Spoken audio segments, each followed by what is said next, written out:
काय वाजवा, कारण आपल्या नागपुरात त्या आलेल्या आहेत. नागपूरकरांतर्फे स्पृहाताई तुमचं मनापासून स्वागत करतो. धन्यवाद. आणि आता आपण जास्त वेळ न घेता डायरेक्ट आपल्या ज्या काही प्रश्न उत्तर आहेत त्याला सुरुवात करूया. सर तर रेडीच आहेत, सज्जच आहेत.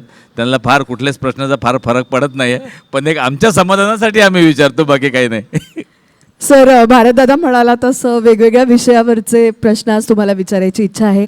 आणि खास करून नागपूर शहरात आपण बसलेलो आहोत, जे तुमच्याही मनाच्या फार जवळचं शहर आहे. त्यामुळे जास्तीत जास्त या शहरातल्या लोकांच्या मनाच्या जवळचे प्रश्न विचारण्याचा आमचा प्रयत्न आहे.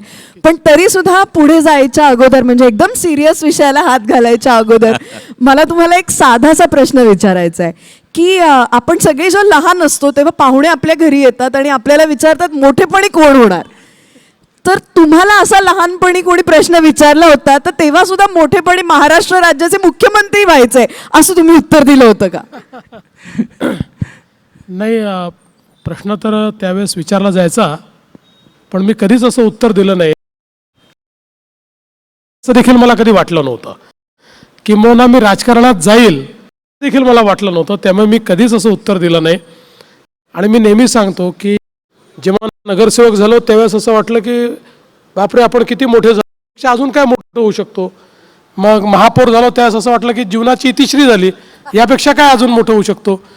मग आमदार झालो तर असं वाटलं की बाबा हे फारच झालं आपल्याकरता. असं करता करता कधी मुख्यमंत्री झालो ते कळलं नाही, कधीच विचार केला नव्हता.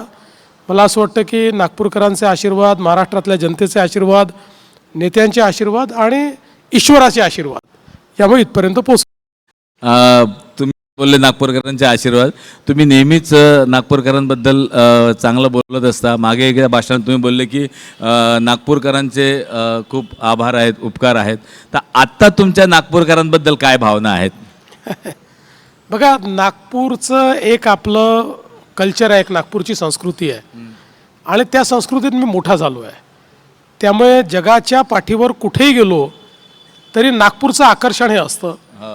त्या नागपूरच्या संस्कृतीचं एक त्याची आवड असते. नागपूरबद्दल एक मी महत्त्वाची गोष्ट सांगतो की हे शहर खूप मोठं झालं आहे, मेट्रो शहर आहे. महाराष्ट्रामध्ये मुंबई आणि पुण्यानंतर सर्वाधिक लोकसंख्येचं शहर आहे. पण आजही नागपूरमध्ये आम्ही कोणाचा पत्ता प्लॉट नंबरने सांगत नाही. आजही आम्हाला माणसं माहिती आहेत. हा याच्या बाजूला राहतो, तो त्याच्या बाजूला, भोयरच्या बाजूला राहणार नाही का रे, तो देशपांडेच्या जवळ राहणारा नाही का रे, असाच पत्ता इथे सांगितला जातो. त्यामुळे आज मेट्रो शहरांमध्ये जे काही बाजूच्या फ्लॅटमध्ये कोण आहे देखील लोकांना माहिती नाही आहे. पण नागपूरने अजून ते कल्चर जिवंत ठेवलं आहे. सगळ्यांना सगळे माहिती आहे तिथे. वा सर, पण म्हणजे खऱ्या अर्थाने तुम्ही मनाने अजून नागपूरकरच आहात, मुंबईकर काही झालेला नाही. आजच एका मुलाखतीमध्ये राज ठाकरेंनी मला तसे मुंबईच्या बाहेरचं ठरवलेलं आहे. त्याच्यामुळे आता मी सर्टिफाईड नागपूरकर आहे. नाही, मी तेच विचारणार होतो तुम्हाला, किंवा मुंबई असा एक आता प्रश्न ते विचारला की मुंबईचा विकास करायचा असेल तर मुंबईमध्ये जन्माला येणं गरजेचं आहे, ह्याच्याबद्दल तुमचं काय मत आहे? आता जे मुंबईला जन्माला येऊन आता म्हातारे व्हायला लागले तरी विकास करू शकले नाही, ते काय विकास करणार आहेत? जो काही विकास, बघा, एक गोष्ट तर मान्य करावी लागेल, मुंबईच्या विकासामध्ये पहिलं नाव कोणाचं घेतलं जात असेल तर ते नितीन गडकरींचं घेतलं जातं, ज्यांनी 55 उड्डाणपूल तयार केले, वरई बांद्रा सीलिंग तयार केली. आणि त्यानंतर मुंबईचा 360 डिग्री विकास हा मोदीजींच्या नेतृत्वाखाली मी आणि एकनाथ शिंदेंनी केला. करेक्ट. सर, नागपूरमध्ये आता 2014च्या पूर्वीचं नागपूर आणि आता आपण 2026 सालामध्ये आहोत, तर इतक्या वर्षांमध्ये या शहरामध्ये काय बदल घडला असं वाटतं? मला असं वाटतं की या शहराला खूप आधुनिकता आली. विशेषतः आपण बघा की काही मॉडेल्स नागपूरने तयार केले. विशेषतः आपण जर बघितलं तर नागपूरमध्ये जी काही सांडपाण्यावर जी प्रक्रिया होते, तर नागपूर हे पहिलं शहर असं ठरलं की ज्या आपल्या सांडपाण्यावर प्रक्रिया करून ते पाणी वीज निर्मितीकरता विकलं आणि त्यातनं पैसा कमावला. हे पहिलं शहर झालं, पहिलं मॉडेल तयार केलं. दुसरं आपण जर बघितलं तर 24/7 पाणी पुरवठ्याच्या योजनेचं एक मॉडेल हे देखील नागपूरने तयार केलं. आज नागपूर एक असं शहर आहे की आता अजून आमचं योजनेचं काम पूर्ण व्हायचं आहे, तो काही भाग बाकी आहेत, पण सगळा झाल्यानंतर आज नागपूर शहरामध्ये कुठलेही पाण्याकरता मोर्चे येत नाहीत. ही परिस्थिती नसते. पाणी या ठिकाणी आहे. नागपूरमध्ये रस्त्यांची जी कामं आहेत, आज कोणीही नागपूरला आल्यानंतर इथलं इन्फ्रास्ट्रक्चर पाहून तो आश्चर्यचकित. इथे आम्ही कॉन्क्रीटचे रोड केलेले आहेत, खड्ड्यांचा विषय नाही आहे. इथे फ्लायओव्हरचं जाळं तयार केलेलं आहे.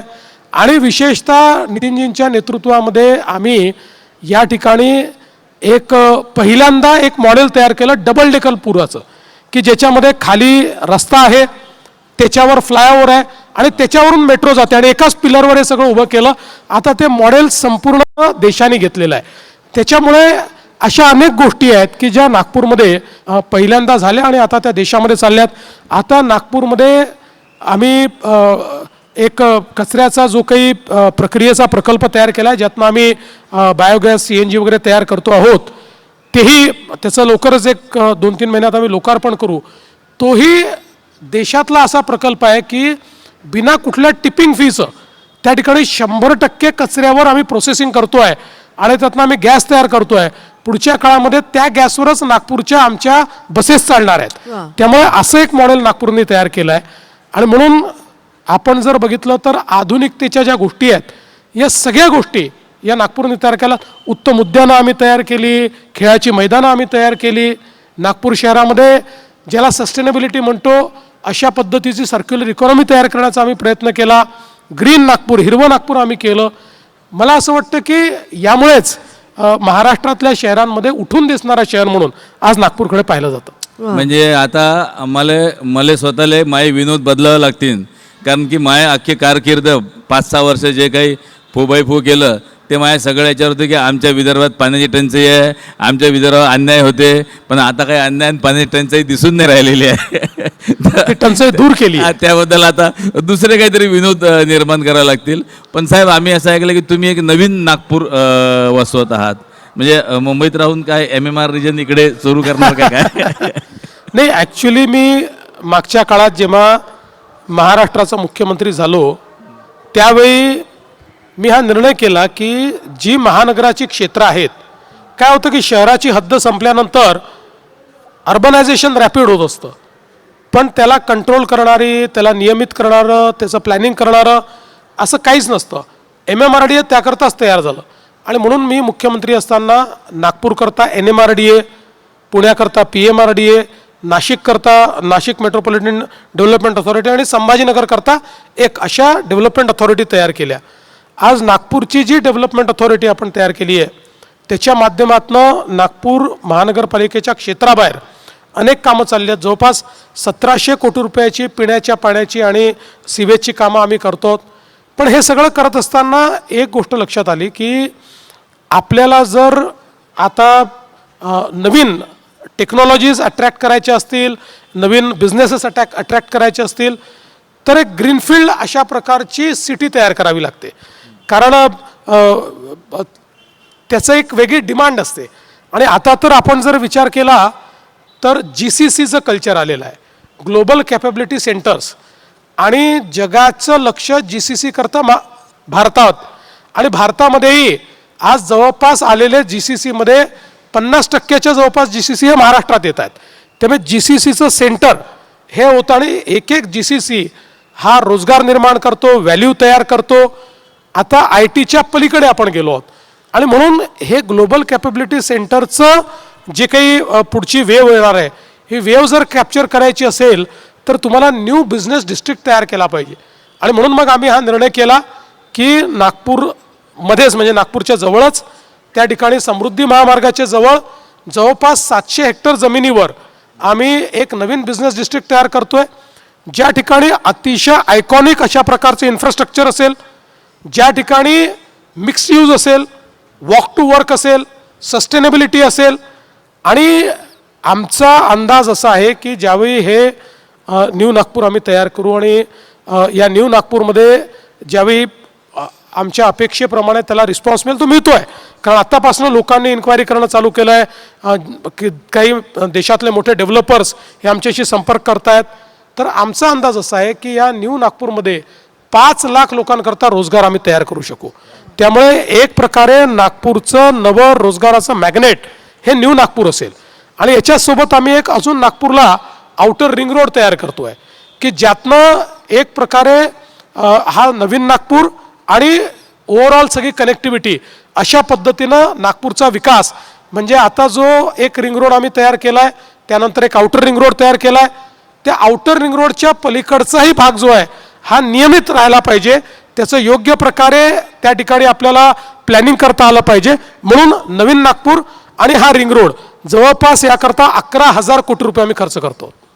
वा सर, एक प्रश्न असा आहे की एकेकाळी नागपूर आणि विदर्भासाठी लढणारा नेता ते आज हट्टाने नागपुरात सगळं काही आलं पाहिजे असा एक नेता, ह्यातली कुठली भूमिका तुम्हाला खरी मनापासून आवडते, भावते? आणि हे सगळं करताना तुम्ही आता इतक्या पॅशनेटली इथे येणारे उद्योग संस्था उभे राहणारे सगळा जी काही इकोसिस्टम आहे त्याबद्दल सांगता आहात, तर हे सगळं इथेच आलं पाहिजे अशी तुमच्यावरती टीका सुद्धा केली जाते का? तेव्हा काय वाटतं, मुळात अशी टीका योग्य आहे का? म्हणजे लोक विचारतात गावचा विचार आधी करते बा हा माणूस. नाही, ही टीका योग्य नाहीच. कारण नागपूरचा एक मोठा बॅकलॉग होता. खरं तर नागपूरचा आपण विचार केला तर नागपूर हे राजधानीचं शहर होतं. CPN बरारची राजधानी होती. संयुक्त महाराष्ट्र करण्याकरता नागपूरने बलिदान केलं आणि उपराजधानी होणं मान्य केलं. पण त्यावेळी नागपूर आणि विदर्भाला जी काही आश्वासनं दिली गेली होती ती पाळली गेली नाहीत. आणि म्हणून जेव्हा आम्हाला संधी मिळाली, मी असेल किंवा गडकरी साहेब असतील, आम्ही आपल्या नजरेसमोर नागपूर नेहमी ठेवलं. नागपूरचा विकास झाला पाहिजे, इथे नवीन संस्था आल्या पाहिजेत, इथे उद्योग आला पाहिजे, याकडे लक्ष दिलं. पण हे करताना इतर ठिकाणी दिलं नाही असं नाही आहे. आज बघा, मुंबईचं बदललेलं स्वरूप हे आम्हीच केलेलं आहे. पुण्याची मेट्रो असेल, पुण्याचं बदललेलं स्वरूप हे आम्ही केलं आहे. संभाजीनगरमध्ये एवढी मोठी आज औद्योगिक ॲग्लोमरेशन आणि पहिली स्मार्ट सिटी त्या ठिकाणी इंडस्ट्रीयल टाउनशिप तयार केली, ती आम्हीच केली. समृद्धीचा महामार्ग हा केवळ नागपूर करता नाही तर संपूर्ण त्या रस्त्यावरचे जेवढे शहर आहेत त्यांना एक प्रकारे औद्योगिक ॲडव्हान्टेज देतोय, तो देखील आम्हीच केला. अमरावतीला टेक्स्टाईल हब असेल ते देखील आम्हीच केलं. त्यामुळे असं काही एका शहराकरता आम्ही बसलो नाही, तर या महाराष्ट्रामध्ये अगदी धुळ्यापासनं तर गडचिरोलीपर्यंत प्रत्येक शहराचा विचार हा त्या ठिकाणी केला. प्रत्येक जिल्ह्याचा विचार केला, तिथे उद्योग आले पाहिजे असा विचार केला. आणि आज मी हे सांगू शकतो की महाराष्ट्रातला असा कुठलाही जिल्हा नाही की ज्या जिल्ह्यामध्ये आमचा इम्पॅक्ट तुम्हाला दिसणार नाही. ॲक्च्युली नागपूरला आपण जसं वैचारिक अधिष्ठानाचं स्थान म्हणतो, म्हणजे एक रेशीमबाग आहे, इकडे दीक्षाभूमी आहे, रेशीमबागचे संस्कार आहेतच आपल्यावर. पण दीक्षाभूमीच्या पुढाकारासाठी काय नवीन आपल्या? बघा, असं आहे की निश्चितपणे नागपूर ही आमची प्रेरणास्थळी आहे. याचं कारण ज्या विचारात आम्ही मोठे झालो त्या राष्ट्रीय स्वयंसेवक संघाची सुरुवात नागपूरमध्ये झाली. आणि त्याचवेळी नागपूर हे दीक्षाभूमीचं शहर देखील आहे. कारण भारतरत्न डॉक्टर बाबासाहेब आंबेडकरांनी धम्मचक्र प्रवर्तनाकरता नागपूरची निवड केली आणि दीक्षाभूमीवर धम्मचक्र प्रवर्तनाचा पहिला कार्यक्रम झाला. आपल्या सगळ्या अनुयायांना बौद्ध धम्माची दीक्षा या ठिकाणी दिली. आणि म्हणून हे स्थान पवित्र स्थान आहे, ऐतिहासिक स्थान आहे. आणि म्हणूनच दीक्षाभूमीच्या विकासाकरता गेले अनेक वर्ष आम्ही प्रयत्न केले. अगदी सुरुवातीला दीक्षाभूमीला बऱ्याच गोष्टी नव्हत्या. मी ज्यावेळेस महापौर होतो आणि गडकरी साहेब ज्यावेळी आमचे पालकमंत्री होते त्या काळामध्येही 97 साली आम्ही दीक्षाभूमीची भिंत असेल, तिथले रेलिंग्स असतील, तिथली पाण्याची व्यवस्था असेल, या सगळ्या गोष्टी केल्या. त्यानंतर मुख्यमंत्री झाल्यानंतर पुन्हा तिथल्या सगळ्या विकासाचं काम केलं. आणि आताही जवळजवळ 200 कोटी रुपये हे दीक्षाभूमीला एक अत्यंत आंतरराष्ट्रीय स्तराचं तिथलं सगळं काम झालं पाहिजे या दृष्टीने आपण दिले. त्याचं काम चाललेलं आहे. कारण आमचं असं मत आहे की केवळ भारतात नाही तर देशभरातनं येणारे जे जगभरातनं येणारे जे बौद्ध अनुयायी आहेत, जपानमधनं येणारे, चीनमधनं येणारे, दक्षिण पूर्व एशियातनं येणारे, अशा सगळ्या लोकांकरता ही दीक्षाभूमी एक आंतरराष्ट्रीय स्थळ असलं पाहिजे. त्या दृष्टीने आमचा प्रयत्न चालला आहे. एकीकडे दीक्षाभूमी आणि दुसरीकडे ड्रॅगन पॅलेस टेम्पल, या 2 अशा मॉन्युमेंट्स आहेत की ज्यांना आंतरराष्ट्रीय दर्जाचं बनवण्याचा आमचा प्रयत्न आहे. सर, तुम्ही एक अतिशय संवेदनशील राजकारणी आहात. म्हणजे आत्ता काही दिवसांपूर्वीच आपला जो निर्णय होता, अनाथांना आरक्षण मिळालं पाहिजे आपल्या सिस्टीममध्ये, पण ही संवेदनशीलता काही आजची नाही आहे. म्हणजे अगदी विधानसभेत असताना सुद्धा झोपडपट्टीधारकांना मालकी हक्काचे पट्टे मिळावेत यासाठी तुम्ही खूप संघर्ष केला होता. तर तिथपासून आत्तापर्यंतचा हा जो सगळा संघर्षाचा प्रवास आहे तो आम्हाला थोडक्यात जाणून घ्यायला आवडेल. नाही, हे खरंच आहे की खूप वर्ष, म्हणजे जेव्हापासून राजकारणात आम्ही आलो तेव्हापासून आम्ही ऐकायचो की झोपडपट्टीवासियांना मालकी हक्काचे पट्टे द्यायचे आहेत, पण दुर्दैवाने ते काही होत नव्हतं. आणि साधारणपणे मी पहिल्यांदा जेव्हा आमदार झालो तर आमच्याच मतदारसंघातल्या 2 झोपडपट्ट्या होत्या की ज्या ठिकाणी कोर्टाच्या आदेशामुळे त्या ठरल्या आणि त्या तोडण्याचा त्या ठिकाणी कामगार कॉलनी, तुकडोजीनगर वगैरे आणि नागपुरातल्या इतर काही झोपडपट्ट्या या तोडण्याचा प्रयत्न झाला. त्या संदर्भात खूप मोठं आंदोलनही झालं आणि त्यावेळी माझ्या मनात आलं की आपण सांसदीय आयुधाचा उपयोग करून आता या ठिकाणी हे पट्टे मिळवून दिले पाहिजेत. आणि त्यावेळी मी एक नवीन सांसदीय आयोग शोधून काढलं. त्या आयुधाच्या माध्यमातून कमिटीपुढे गेलो.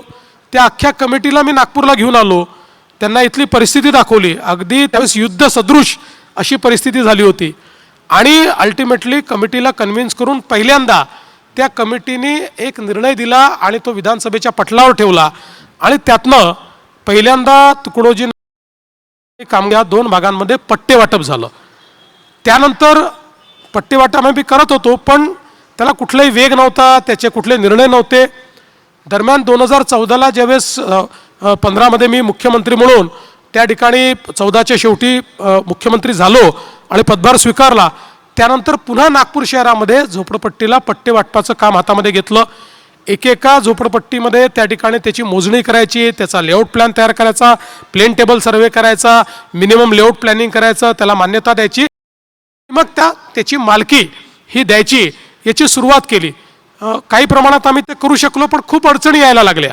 म्हणजे त्याच्यामध्ये काही नजूलच्या जमिनी असायच्या, काही जमिनी वेगवेगळ्या विभागांच्या असायच्या, काही फॉरेस्टच्या जमिनी होत्या, काही प्रायव्हेट लोकांच्या जमिनी होत्या. असं करता करता मग नंतर पुन्हा ज्यावेळेस मी आता मुख्यमंत्री झालो, मध्यंतरी उपमुख्यमंत्री होतो, त्यावेळेस पुन्हा काही GR बदलले, आता काही GR बदलले आणि आता जवळपास नागपूरमध्ये किमान 25,000 झोपडपट्टीधारकांना त्यांच्या घराचा मालकी हक्काचा पट्टा आम्ही त्या ठिकाणी देतो आहोत. आणि यात सगळ्यात महत्त्वाचं काय आहे तर 2 असे निर्णय आम्ही त्या ठिकाणी मिळवले की जे कदाचित कोणी इमॅजिनच केले नव्हते. त्यातला पहिला, झुडपी जंगल हा जो काही एक विषय होता की ज्याच्यावर 50 वर्ष राजकारण चाललं आहे. अनेक पंतप्रधानांपर्यंत आम्ही गेलो, पण त्याचा काही कुठला हे निघाला नव्हता. पण आता माननीय मोदीजींना भेटलो, आम्ही सुप्रीम कोर्टात गेलो, सुप्रीम कोर्टामध्ये मी स्वतः 8 वर्ष भांडलो आणि केंद्र सरकारने मदत केली आणि 8 वर्ष भांडल्यानंतर सुप्रीम कोर्टाने निर्णय देऊन आमचा झुडपी जंगलाचा प्रश्न सोडवला. त्यामुळे आमचे अनेक प्रोजेक्ट्स तर मोकळे झालेच, पण त्यासोबत त्या झुडपी जंगलावर बसलेल्या ज्या झोपडपट्ट्या होत्या नागपूर शहरातल्या किंवा विदर्भातल्या, कारण हा फक्त विदर्भाचा प्रश्न होता, त्या सगळ्यांना आता आम्ही मालकी हक्काचा पट्टा त्या ठिकाणी देतो आहोत. आणि एवढंच नाही तर खाजगी जमिनीवर जे लोक बसलेले आहेत त्यातही आम्ही विन विन फॉर्म्युला काढला. जो काही जमीन मालक आहे त्याला तर ती जमीन परत मिळणार नाही आहे, त्याला आम्ही सांगितलं की तू 50 वर्ष लढतोय, तुला काहीच मिळत नाही, त्याऐवजी आम्ही TDR तुला देतो, जमीन आमच्या मालकीची कर सरकारच्या, आणि मग तशी आम्ही मालकीची आपली जमीन केली आणि त्या जमिनीचे मालकी हक्काचे पट्टे झोपडपट्टीधारकांना दिले. त्यामुळे सगळ्या प्रकारचे प्रश्न आम्ही सोडवले. आता नागपूर पॅटर्न हे संपूर्ण महाराष्ट्रामध्ये आम्ही लागू केलं. सगळीकडे झोपडपट्टीमध्ये राहणाऱ्या लोकांना त्यांच्या जागेची मालकी आम्ही देतो आहोत आणि मोदीजींच्या प्रधानमंत्री आवास योजनेतनं ज्याचं कच्चं घर आहे त्याला पक्कं घर बांधायला पैसे देखील देतो. वा, क्या बात आहे. आता कसं आपली एक सवय राहते का बा सगळ्या सुखसुविधा पाहिजे असते, पण किलच्या पाडणं म्हणते ना, आपले किलच्या लय पाडते लोक. मग बरेच लोक किलच्या पाडते सर का बा मेट्रोची खरंच काही गरज होती काय, आणि केलं तर मग इतक्या अर्जंट करायची काही गरज होती काय. तर तुम्हाला काय वाटतं याच्याबद्दल? आणि जे काही मेट्रो आता झालेली आहे त्यामुळे खूपच सुखसुविधा झालेल्या आहे, तर आणखीन या मेट्रोचा विस्तार जो आहे समजा बुटीबोरीपर्यंतचा वगैरे वगैरे तो कधी होईल? नाही, आपण अतिशय बोललात, कारण ज्यावेळेस आम्ही मेट्रो करायचा निर्णय घेतला हा, त्यावेळी असं बोलणारे लोक होते, किलच्या नागपूरला मेट्रो पाडणारे. चालणारच नाही, ही धावणारच नाही, लोक याच्यात बसणारच नाही, असे खूप लोक होते. पण आम्ही तो निर्णय घेतला. माननीय गडकरी साहेब असतील, मी असेन, आम्ही अतिशय वेगानं हे मेट्रोचं काम झालं पाहिजे हा प्रयत्न केला. त्याकरता एक मी मुख्यमंत्री म्हणून विशेष कंपनी तयार केली, नागपूर मेट्रो नावाची. आता तीच कंपनी महामेट्रो झाली आहे, जी संपूर्ण भारतामध्ये, महाराष्ट्रात आता मेट्रोचं काम करते. ही कंपनी आम्ही तयार केली आणि या कंपनीच्या माध्यमातून मेट्रोचं काम सुरू केलं. मला सांगताना आनंद वाटतो, देशामध्ये फास्टेस्ट तयार झालेली मेट्रो ही नागपूरची मेट्रो वा, आहे, क्या सगळ्यात बात आहे. वेगानं, वा. Fastest metro.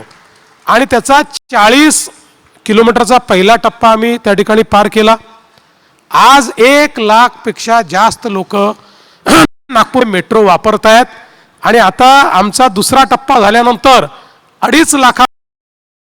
दुसऱ्या टप्प्याच्या वेळी लोक म्हणाले ठीक आहे, पहिला टप्पा आता यालाच रायडरशिप मिळणार नाही, दुसरा कशाला करता? लोकच नाही तर आमच्याकडे फायनान्स डिपार्टमेंटनेही त्याच्यावर एक नोट लिहिली की पहिल्या टप्प्याची फिजिबिलिटी आहे की नाही हे 3-4 वर्ष ॲसर्टन करू आणि मग त्याच्यानंतर दुसरा टप्पा. मी म्हटलं हा मूर्खपणा, मी त्याला ओव्हर रूल केलं आणि मी सांगितलं मेट्रोची कनेक्टिव्हिटी जशी वाढत जाते तसं त्याची रायडरशिप वाढते. रायडरशिप पाहून कनेक्टिव्हिटी करायची नसते, कनेक्टिव्हिटीने रायडरशिप वाढत वा वा असते. सर, वा. आणि म्हणून मग आम्ही त्याचा 44 किलोमीटरचा दुसरा टप्पा, त्याचं कामही अतिशय वेगानं चाललेलं आहे. आणि आता लवकरच आम्ही तिसऱ्या टप्प्याचाही विचार करतो आहोत.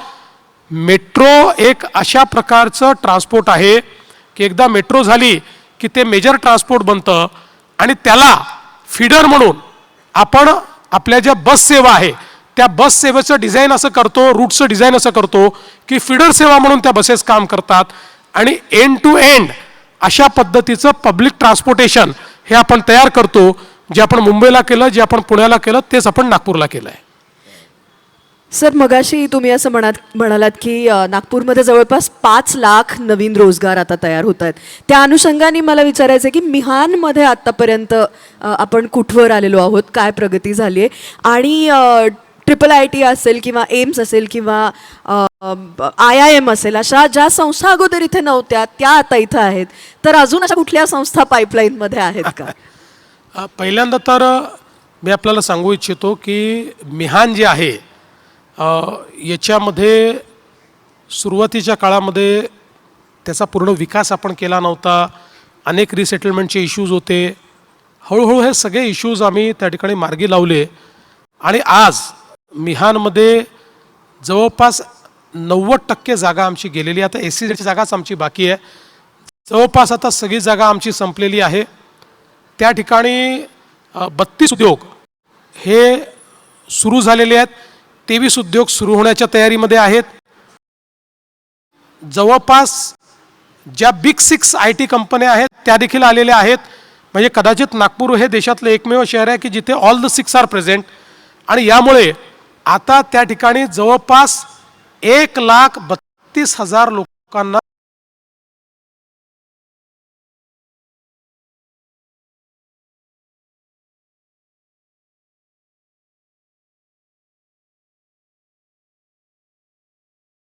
जो आहे.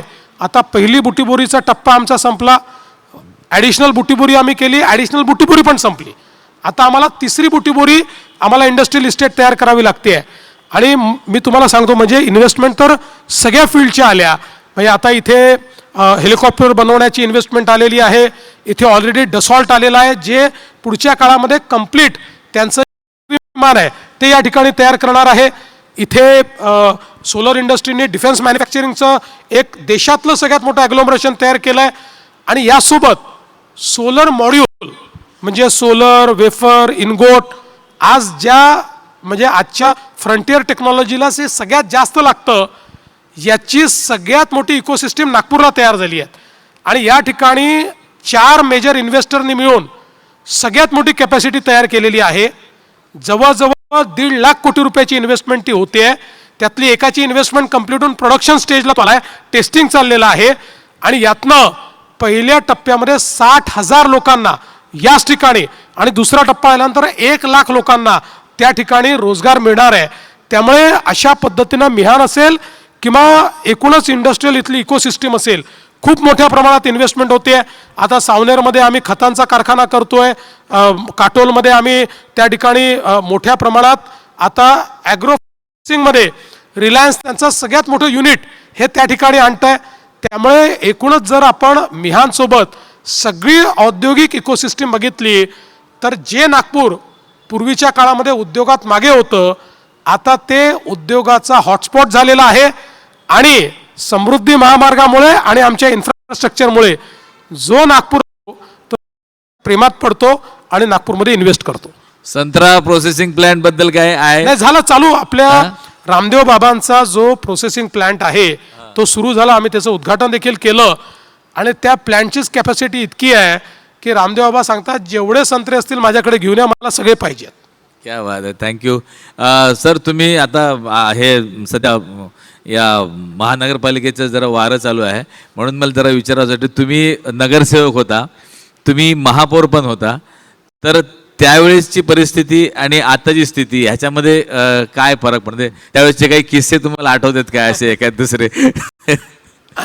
बघा, मी नगरसेवक होतो, महापौरही होतो. आणि मी नेहमी सांगतो की नगरसेवक आणि महापौराचा जॉब हा फार टफ आहे. फर्स्ट पॉईंट ऑफ कॉन्टॅक्ट तो आहे. म्हणजे मला आजही आठवतं, मी 21व्या वर्षी नगरसेवक झालो. खूप वरात बिरात काय काढतात, जुलूस झाला रात्री 12 वाजेपर्यंत. तेव्हा काही निर्बंध नव्हते. पर्यंत दलबिंदल नागपूरच्या स्टाईलने सगळं झालं. मग त्यानंतर आम्ही जेवलो बिवलो, गप्पा मारल्या. सकाळी 4 वाजता झोपलो. माझी सवय होती, आमच्या घरी समोर एक होता, त्या हॉलमध्येच मी झोपायचो. तिथे मी झोपलो आणि सकाळी 7 वाजता आमची बेल वाजली तर मी दरवाजा उघडला. आमच्याच मोहल्ल्यातले, म्हणजे आमचा जो रस्ता आहे त्याच्या पलीकडच्या रस्त्याचे एक व्यक्ती, आता मी त्यांचं नाव सांगत नाही, इथले खूप लोक त्यांना ओळखतात, म्हणजे मोठे प्रतिष्ठित त्यांचं एक दुकान आहे तिकडे. तर ते माझ्याकडे आले. मी म्हटलं अरे इतक्या सकाळी सकाळी? म्हणाले माझं गटर चोक झालं म्हणून तुमच्याकडे कंप्लेंट करायला आलो. त्या दिवशी आपण काय स्वीकारलं आहे हे मला समजलं. आणि मी गमतीने म्हणतो, गमतीचा भाग आहे, खरं नाही आहे, पण मी गमतीने म्हणतो की ज्यांनी मागच्या जन्मी पाप केलं तो नगरसेवक होतो आणि ज्यांनी महापाप केलं तो महापौर होतो. त्याच्यामुळे आता आमचे दयाशंकरजी, अनिलजी सगळे बसले आहेत महापौर, त्यामुळे त्यांनी देखील अनेकांनी या गोष्टी या ठिकाणी भोगल्या आहेत. पण मला असं वाटतं की तेव्हाच्या महानगरपालिकेत आणि आताच्या महानगरपालिकेत खूप फरक पडलेला आहे.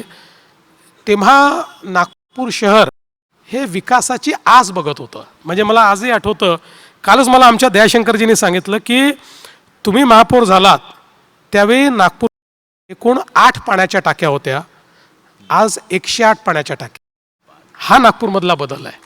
आणि हा सगळा आम्ही या कालावधीमध्ये आम्ही केलेला बदल आहे. त्यामुळे मला असं वाटतं की आज नागपूर एक अतिशय आधुनिक शहर म्हणून आपल्याला पाहायला मिळतं. आता आमचा तो काळ होता की ज्यावेळी नगरसेवक फक्त रस्ता आणि गटर लाईन आणि दिवे याचा विचार करायचे. आता तर दिवे वगैरे हा प्रश्नच संपला. म्हणजे अक्षरशः तो काळ असा होता. आमचे कृष्णा खोपडे या ठिकाणी आहेत, तेही आम्ही एकत्रच नगरसेवक झालो.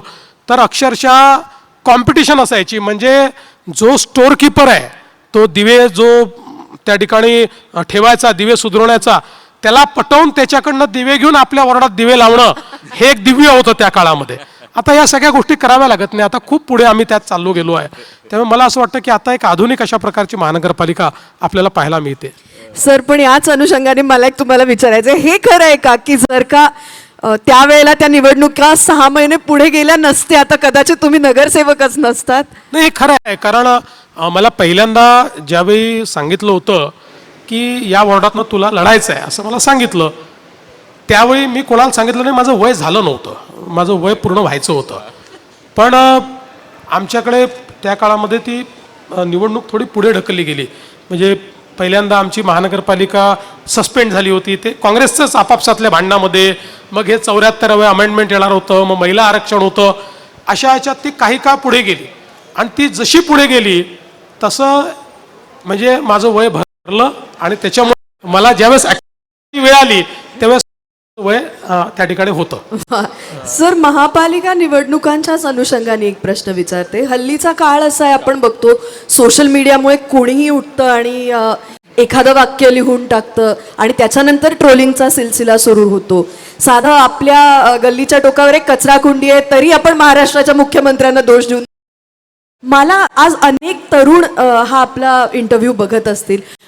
मला तुम्हाला अशी विनंती करायची आहे की कुठल्या गोष्टीसाठी आपण कुणाला अकाउंटेबल धरलं पाहिजे, ही सिस्टीम कशी वर्क करते हे तुम्ही प्लीज समजावून सांगावं. मला असं वाटतं स्पृहा, तुम्ही अतिशय योग्य अशा प्रकारचा प्रश्न या ठिकाणी विचारला आहे. कारण आपल्या देशामध्ये, आपल्या राज्यामध्ये, आपल्या शहरांमध्ये कोणाची काय जबाबदारी आहे हे माहितीच नाही आहे लोकांना. म्हणजे अनेक वेळा गडकरी साहेब आता आमचे खासदार आहेत, केंद्रीय आहेत, नालीची तक्रार करतात. त्यांना हे माहिती नाही की गडकरी साहेबांचा नालीशी संबंध नाही, हे महानगरपालिकेचं आहे, हे महानगरपालिकेत तक्रार केली पाहिजे. पण आम्हालाही करतात, आम्हाला सांगता येत नाही. आम्ही जर त्यांना नियम शिकवायला लागलो, आम्हाला काय सांगता, हे तर नगरसेवकाचं काम आहे, तर आम्हाला घरीच पाठवतील ते. त्यामुळे आम्ही देखील ती तक्रार नोंदवतो, कॉर्पोरेशनला सांगतो, तक्रारी ज्या काय आहेत त्या आम्ही त्या ठिकाणी करतो. पण मला असं वाटतं शिकण्याची गरज आहे.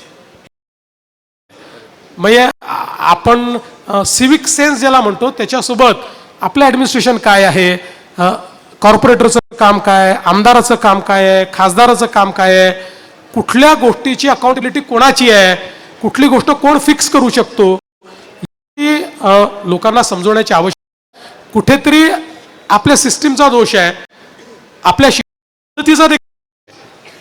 शिक्षण पद्धतीतही. आम्ही लहान होतो तेव्हा सिविक्स शिकवलं जायचं, पण त्याच्यामध्ये राज्यसभा विधानसभा शिकवली जायची, तेव्हा काही कॉर्पोरेशन नाही शिकवलं आम्हाला.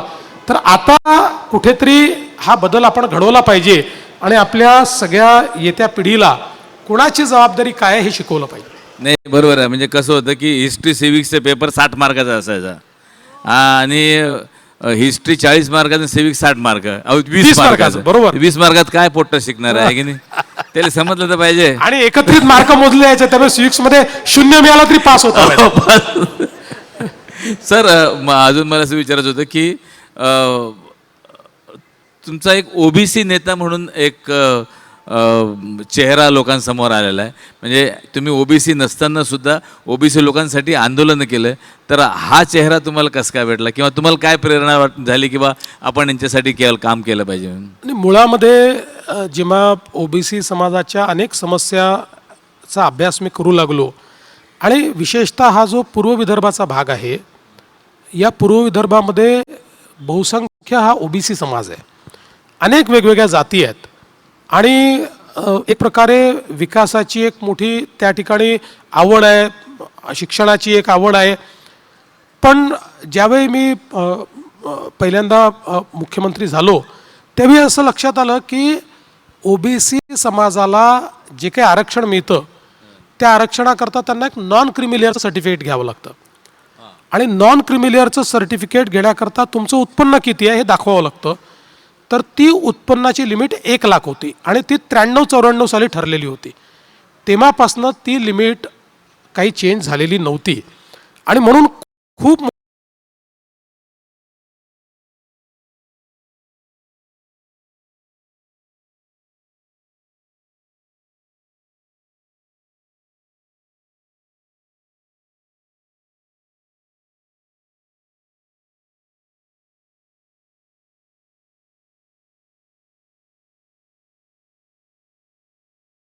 त्याच्यामध्ये सुप्रीम कोर्टाचे निर्णय काय आहेत, अशा सगळ्या गोष्टी करून शेवटी त्या कमिटीचा एक अहवाल मी तयार करून घेतला. मी स्वतः अहवाल लिहिला तो कमिटीचा आणि तो अहवाल कमिटीने मंजूर करून तो विधानसभेच्या पटलावर ठेवून पहिल्यांदा 1 लाखावरनं ओबीसीचं नॉन क्रिमी लेअरचं उत्पन्न मर्यादा ही 2.5 लाखावर गेली आणि त्यामुळे जे ओबीसी समाजाचे लोक आरक्षणातून बाहेर गेले होते ते पुन्हा आरक्षणात आले. त्यानंतर मग तीच मी 4 लाख केली, मीच नंतर 8 लाख केली मुख्यमंत्री झाल्यानंतर. पण तेव्हापासनं सातत्याने ओबीसी समाजाचे प्रश्न मी मांडत होतो. मग ओबीसीच्या फीचा प्रश्न निर्माण झाला, फी प्रतिपूर्तीची योजना होती, फीस प्रतिपूर्ती व्हायची नाही. मग त्याचं एक मोठं आंदोलन आम्ही त्या ठिकाणी उभं केलं. आपल्या कलेक्टर ऑफिससमोर एक उपोषण मी केलं. आम्ही सगळे उपोषणाला बसलो, रात्रभर त्या ठिकाणी होतो. मग दुसऱ्या दिवशी आम्हाला मंत्र्यांनी फोन करून सांगितलं की नाही राहिलेलं आहे, आम्ही हे सगळे पैसे देऊ. कारण विद्यार्थ्यांची अवस्था अशी होती की शाळेमध्ये त्यांना शिक्षक म्हणायचे, अरे तुझी फी नाही आली, तू कशाला कॉलेजमध्ये येतो, तुझी फी नाही आली, असं त्यांना हिणवलं जायचं. ते सगळे फी प्रतिपूर्तीचे पैसे आम्ही मिळवले. त्यामुळे एक प्रकारे या ओबीसीच्या आंदोलनाशी मी तेव्हापासून जोडला गेलो. आणि दुसरं कारण काय होतं की जसं गडकरी साहेब आमच्या म्हणजे एक प्रकारे आमच्या सगळ्यांचे नेते गडकरी साहेब आहेत आणि त्यांच्यासोबत आम्ही मोठे झालो, त्यांच्यासोबत आम्ही राजकारणातल्या अनेक गोष्टी शिकलो. तसंच मुंडे साहेबांशी माझा खूप जवळचा संबंध आला. मुंडे साहेब आमचे विधानसभेत नेते होते आणि मी त्यावेळेस ज्यावेळेस मी आमदार झालो त्यावेळेस मी सगळ्यात लहान आमदार होतो, म्हणजे माझ्यापेक्षा लहान त्यावेळेस कोणी नव्हतं आमच्या पक्षामध्ये. ते सहज मुंडे साहेब सगळी कामं मला सांगायची, हे कर ते कर. त्यांच्याशी खूप संबंध आला. आणि एक ओबीसी जे महाराष्ट्रातलं राजकारण आहे, ओबीसी समाजाला एकत्रित करून एक राजकीय फोर्स जर कोणी बनवला असेल तर तो मुंडे साहेबांनी बनवला. त्यामुळे मला जो काही ओबीसी समाजाचे प्रश्न जे विदर्भापुरतं नागपूरपुरतं माहिती होते, ते संपूर्ण महाराष्ट्रातले प्रश्न हे मला मुंडे साहेबांमुळे कळले. आणि त्याच्यानंतर मग मी विधानसभेतही सातत्याने ओबीसी समाजाचे प्रश्न मांडत राहिलो. आणि मला असं वाटतं की मुख्यमंत्री झाल्यानंतर जशी संधी मिळाली तसं महाराष्ट्रामध्ये पहिलं ओबीसी मंत्रालय हे मी तयार केलं. आज महाराष्ट्रामध्ये वेगळं ओबीसी मंत्रालय आहे. ओबीसी समाजाकरता 52 हॉस्टेल आपण तयार केले. ओबीसी समाजाकरता शिष्यवृत्तीची योजना आपण तयार केली. ओबीसी समाजाकरता त्या ठिकाणी वेगवेगळ्या शिष्यवृत्ती आपण तयार केल्या. परदेशी शिक्षणाची व्यवस्था आपण त्या ठिकाणी तयार केली. महाज्योतीसारखी संस्था ओबीसी समाजाकरता तयार केली. त्यामुळे हा जो एक मोठा समाज आहे, या समाजातल्या आपल्या तरुण तरुणींना त्यांच्या जीवनाला दिशा देता आली पाहिजे, याकरता जेव्हा विरोधी पक्षात होतो तेव्हा संघर्ष केला आणि संधी मिळाली त्यावेळेस करून दाखवलं. सर, एक थोडासा प्रश्न असा विचारणार आहे की राजकारण काही सोपं नाही. आम्ही सुद्धा सगळेजण बातम्यांमधनंच ते बघत असतो, ते आमच्यापर्यंत पोहोचत असतं. पक्षात काही गोष्टी मनासारख्या घडतात, काही मनाविरुद्ध घडतात, काही जण ते बोलून दाखवतात, काही जण ते लपवून ठेवतात. पण या सगळ्यामध्ये वावरताना तुमच्यामधला बंडखोर कधी जागा झाला का? झाला तर त्याला कसं सामोरं गेलात, आणि नाही झाला तर तो का नाही जागा झाला? मी तुम्हाला एक सांगतो की मी फार कमी वयामध्ये एक गोष्ट शिकलो की राजकारणामध्ये पेशन्स इज अ व्हर्च्यू. राजकारणामध्ये पेशन्स असणं हे फार गरजेचं आहे.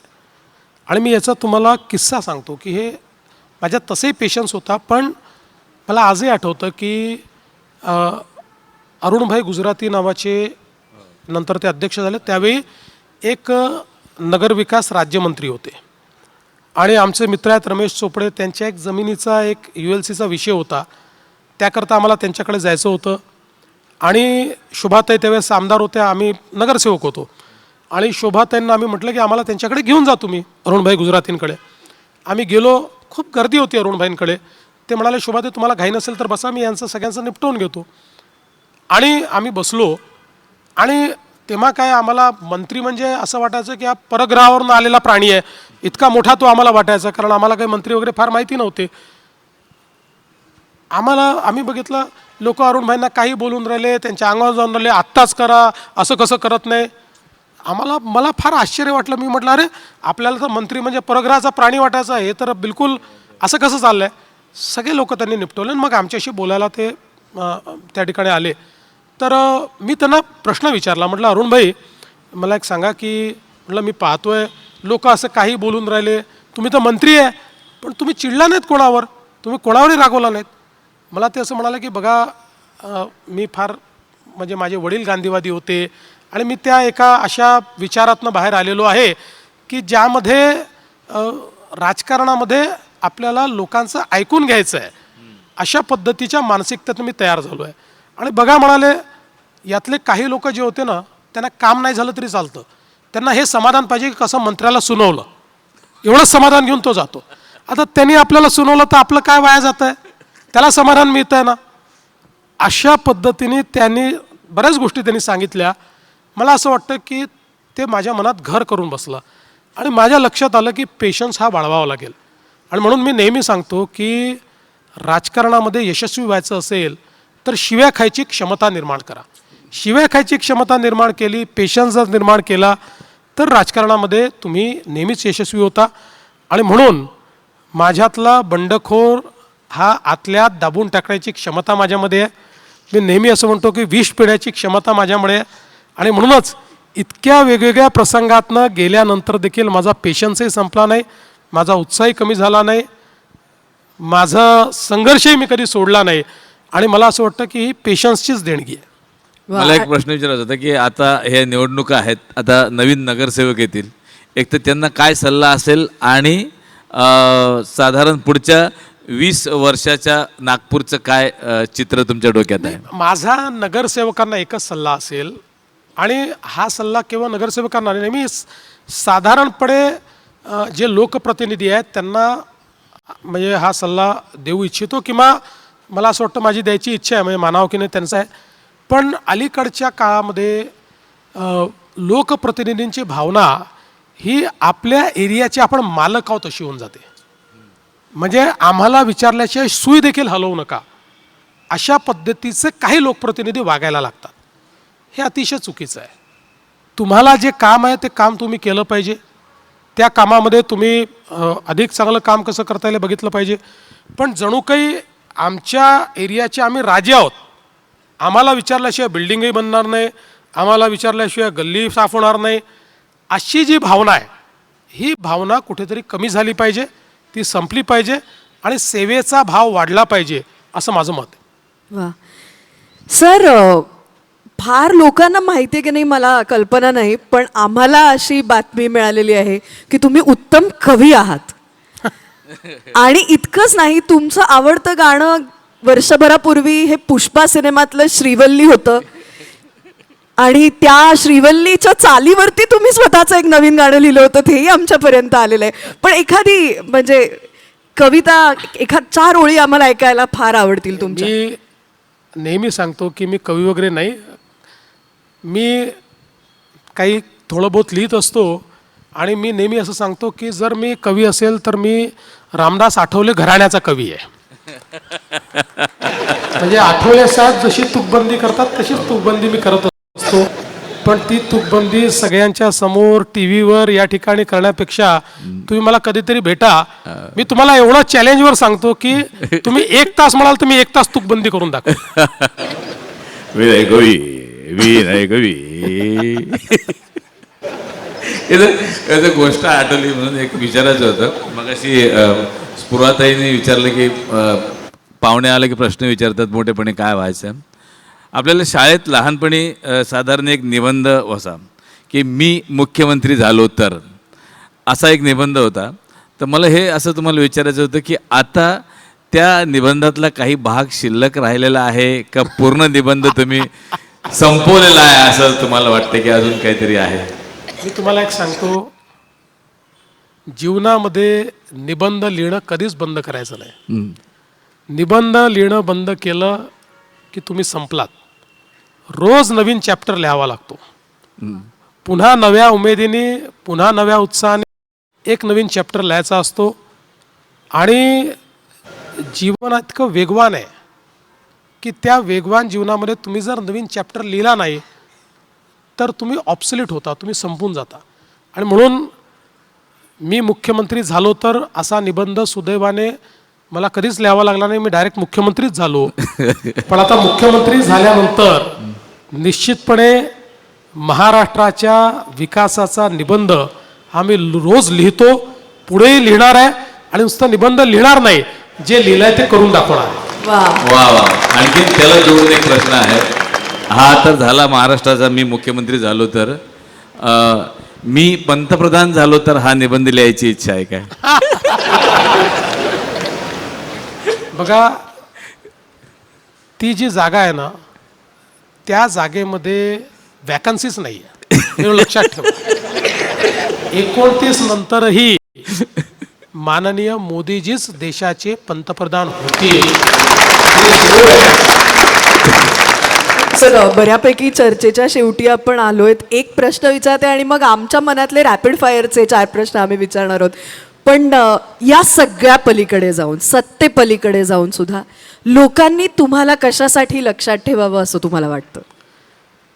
बघा, अनेक गोष्टींकरता लोकांनी मला लक्षात ठेवावं असं वाटतं, पण अनेक गोष्टी अजून करायच्या आहेत. जसं आज इन्फ्रास्ट्रक्चर करता लोक मला ओळखतात, जलयुक्त शिवार करता मला ओळखतात. असे अनेक गोष्टी मी करू शकलो की ज्याकरता लोक मला ओळखतात. पण मला असं वाटतं की अभी तो ट्रेलर आहे, पिक्चर अभी बाकी आहे. अरे वा. अजून खूप गोष्टी मला करायच्या आहेत. आणि मी खरं सांगू, हे मनातनं सांगतो, मला एवढंच पाहिजे की लोकांनी एवढं लक्षात ठेवावं की हा माणूस चांगला होता, काहीतरी चांगलं करून गेला. एवढं आपल्याबद्दल बोललं तरी पुरे आहे. थँक्यू. एक आपल्याला मुंबईला आपण साधारण म्हणतो की मुंबई इकॉनॉमिकल हब आहे किंवा आर्थिक राजधानी आहे, तशी नागपूर पण आर्थिक राजधानी व्हावी असं या बाबतीत काही पावलं आपल्या? नागपूर ही सांस्कृतिक राजधानी आहे. हा, सांस्कृतिक राजधानी. त्यामुळे विचार हे नागपूरमधनं तयार होतात आणि ते देशभरामध्ये जातात. त्यामुळे मला असं वाटतं की नागपूरचं जे विचारांचं सौंदर्य आहे ते आम्हाला टिकवायचं आहे. आर्थिक राजधानी एकच पुरी आहे. सर, इतक्या मोठ्या महत्वाच्या पदावरती असताना, इतक्या कोटी लोकांचं उत्तरदायित्व घेऊन रात्री झोपत असताना कधीतरी असा क्षण येत असणार आहे जिथे असहाय्य वाटत असेल, ताण वाटत असेल, पण तरी आम्ही कधीच तुमच्या चेहऱ्यावरचं हसू लोपलेलं पाहिलेलं नाहीये. काय सांगून स्वतःला तुम्ही रोज रात्री झोपता? असं म्हटलं आहे ना की दर्द का हद से गुजर जाना ही दवा आहे. तसं सुरुवातीच्या काळात ताण फार यायचा, हळूहळू ताणाची सवय झाली. आता येत नाही असं नाही आहे, येतो ताण, पण पूर्वी जेवढा याचा तेवढा येत नाही. छोट्या मोठ्या गोष्टींनी ताण येत नाही. फार काही मोठं असेल तर त्याचा ताण येतो, तात्पुरता. तो कधी कधी चेहऱ्यावरही दिसत असेल, तो दिसतो.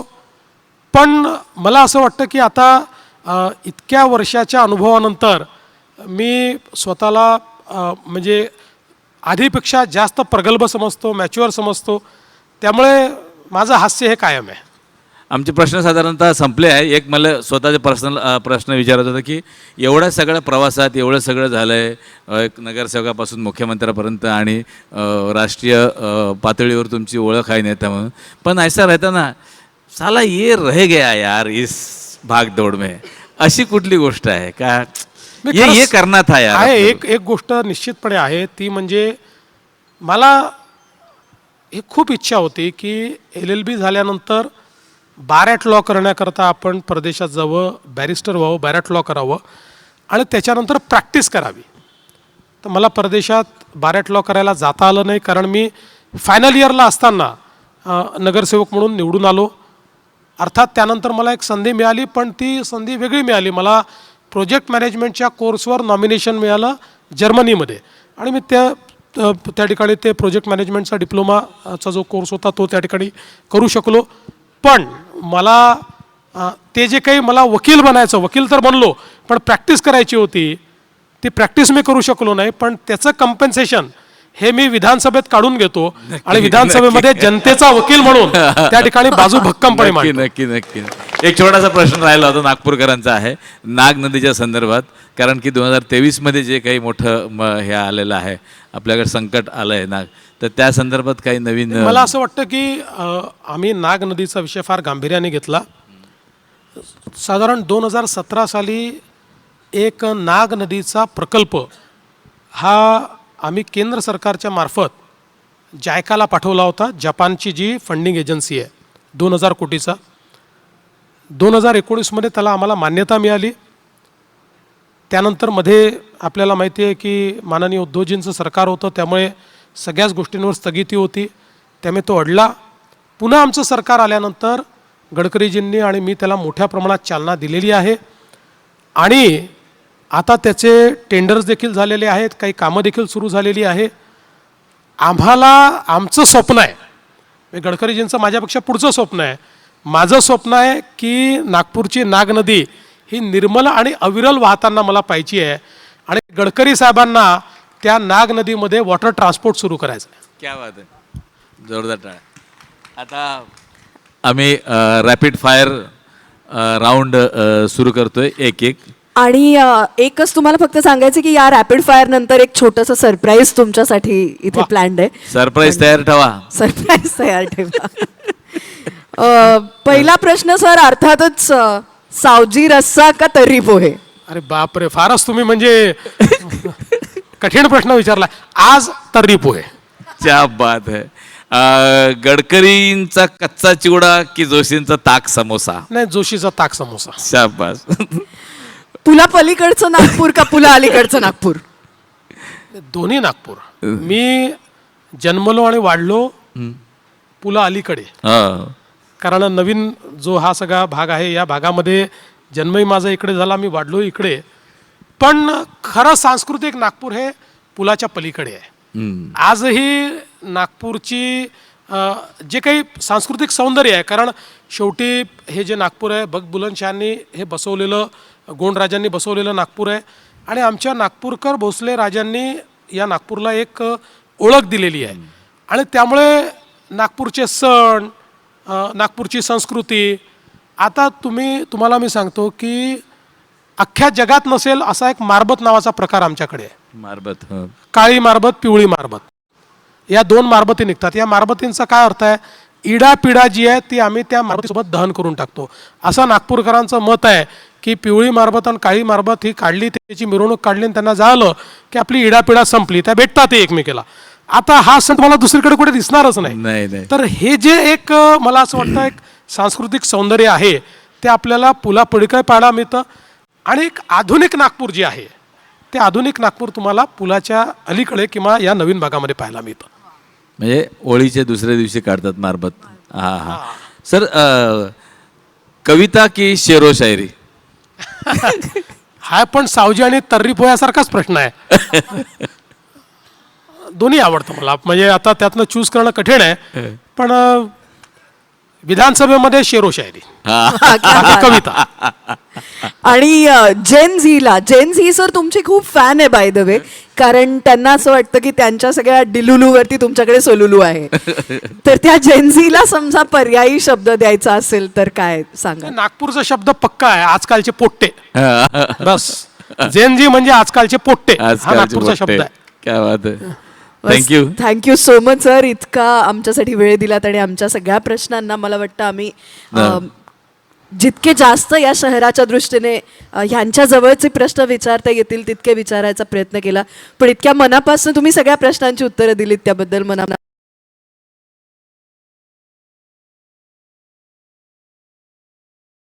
आणि वाढलो पुला अलीकडे, कारण नवीन जो हा सगळा भाग आहे या भागामध्ये जन्मही माझा इकडे झाला, मी वाढलो इकडे. पण खरं सांस्कृतिक नागपूर हे पुलाच्या पलीकडे आहे. आजही नागपूरची जे काही सांस्कृतिक सौंदर्य आहे, कारण शेवटी हे जे नागपूर आहे बग बुलंदशहांनी हे बसवलेलं, गोंडराजांनी बसवलेलं नागपूर आहे. आणि आमच्या नागपूरकर भोसले राजांनी या नागपूरला एक ओळख दिलेली आहे. आणि त्यामुळे नागपूरचे सण, नागपूरची संस्कृती, आता तुम्हाला मी सांगतो की अख्ख्या जगात नसेल असा एक मारबत नावाचा प्रकार आमच्याकडे आहे. मारबत. काळी मारबत, पिवळी मारबत, या दोन मारबती निघतात. या मारबतींचा काय अर्थ आहे? इडापिडा जी आहे ती आम्ही त्या मारबतीसोबत दहन करून टाकतो, असं नागपूरकरांचं मत आहे. की पिवळी मारबत आणि काळी मारबत ही काढली, त्याची मिरवणूक काढली आणि त्यांना जाळलं की आपली इडापिडा संपली, त्या भेटतात एकमेकीला. आता हा सण तुम्हाला दुसरीकडे कुठे दिसणारच नाही. तर हे जे एक मला असं वाटतं एक सांस्कृतिक सौंदर्य आहे ते आपल्याला पुला पलीकडे पाहायला मिळतं. आणि एक आधुनिक नागपूर जे आहे ते आधुनिक नागपूर तुम्हाला पुलाच्या अलीकडे किंवा या नवीन भागामध्ये पाहायला मिळतं. म्हणजे होळीच्या दुसऱ्या दिवशी काढतात मारबत. हा हा. सर, कविता की शेरो शायरी? हा पण सावजी आणि तर्री पोह्यासारखाच प्रश्न आहे. दोन्ही आवडतं मला, म्हणजे आता त्यातनं चूज करणं कठीण आहे. पण विधानसभेमध्ये शेरो शायरी, कविता. आणि जेन झी सर तुमची खूप फॅन आहे बाय द वे, कारण त्यांना असं वाटतं की त्यांच्या सगळ्या डिलुलूवरती तुमच्याकडे सोलुलू आहे. तर त्या जेन झीला समजा पर्यायी शब्द द्यायचा असेल तर काय सांगा? नागपूर शब्द पक्का आहे, आजकालचे पोट्टे. हा. बस जेनजी म्हणजे आजकालचे पोट्टे, हा आजकालचे नागपूरचा शब्द मोठे. आहे. क्या बात आहे. Thank you. Thank you so much sir. इतका आमच्यासाठी प्रश्नांना मला वाटतं आम्ही जितके या शहराच्या दृष्टीने ह्यांच्या जवळचे प्रश्न विचारता येतील तितके विचारायचा प्रयत्न केला, पण इतक्या मनापासून तुम्ही सगळ्या प्रश्नांची उत्तरं दिलीत त्याबद्दल मनापासून नाही, पण धन्यवाद. माझं काम तर मला करू द्या.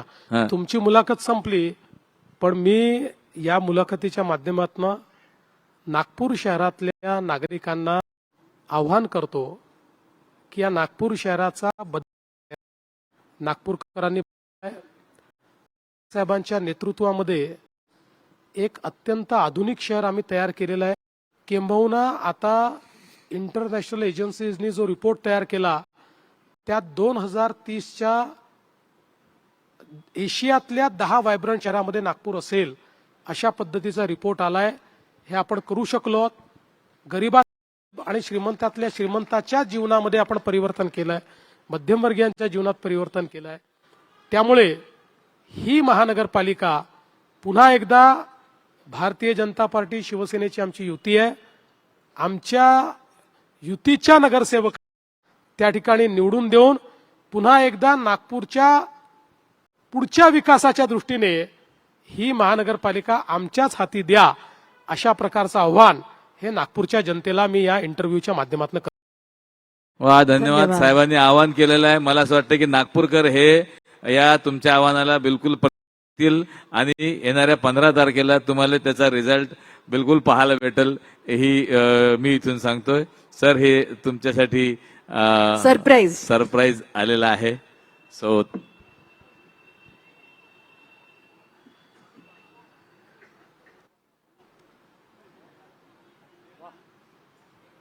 हा, सरप्राईज म्हणजे ज्या हेडलाईन खाली आपण हा कार्यक्रम